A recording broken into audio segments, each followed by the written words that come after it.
અમદાવાદના પૂર્વ વિસ્તારના મોટા પ્રમાણમાં લોકો હીરાના ઉદ્યોગ પર નભે છે। અગાઉ 5000 અમદાવાદમાં હીરાના કારખાના હતા, હવે 2000 સુધી પહોંચી ગયા। રત્ન કલાકારો પાસેથી જાણ્યો મત, તો સરકાર પાસે તેમની શું અપેક્ષા છે, આવો સાંભળીએ।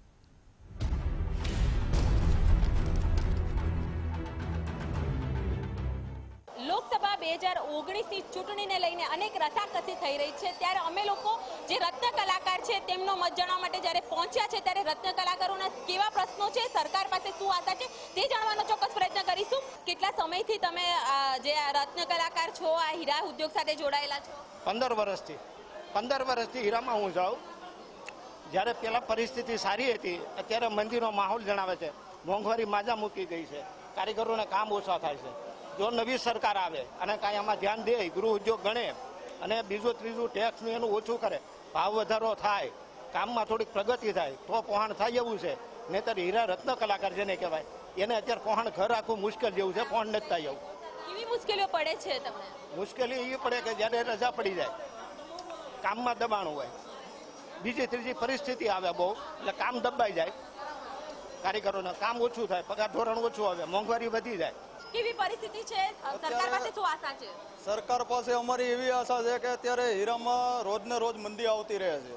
અત્યારે એવી હાલત છે કે ખાઈને ખાવાનું માણ થાય છે। એટલા માટે કે સરકારને અમારી એવી આશા છે કે અમારા માટે કાંઈક એવું કરીને બતાવો કે જે અમારા રત્ન કલાકાર ભાઈઓ માટે કાંઈક અમને નવું મળે એમ। મોંઘવારીનો કઈ ફાયદો તમને ક્યારે મળ્યો છે? તમે આટલા વર્ષોથી જ્યારે અહીંયા જોડાયેલા છો? મોંઘવારીનો કોઈ ફાયદો મળ્યો જ નથી અમને, અને અત્યારે દિવસે દિવસે મંદી આવતી રહે છે હીરાની અંદર। ખાવાનું અત્યારે ઠેકાણા નથી, એવી હાલત છે અમારી। એટલે સરકારને અમારી એવી આશા છે કે અમારા માટે પણ કાંઈક કરીને બતાવે।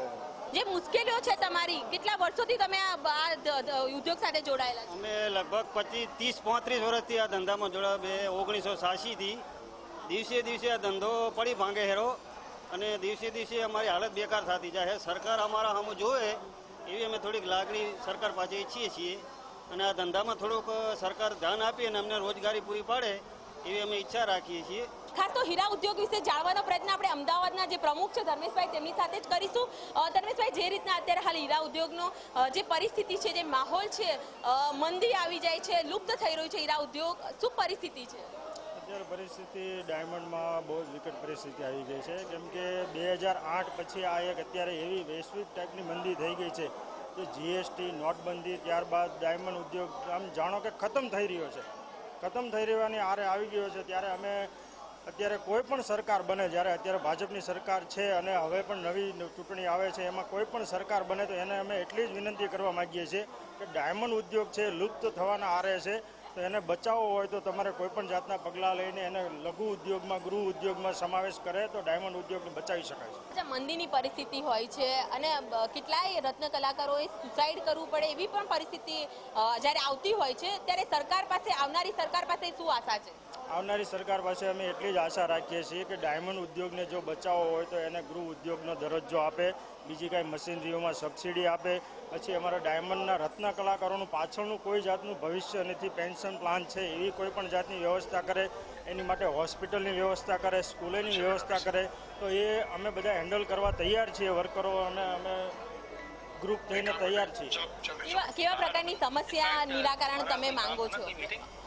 આર્થિક સમસ્યા હોવી જોઈએ કે પબ્લિકને હીરા રત્ન કલાકાર ભાઈઓને કંઈક મળવું જોઈએ, એની અંદર એનું બેરોજગાર ઘર ચાલવું જોઈએ।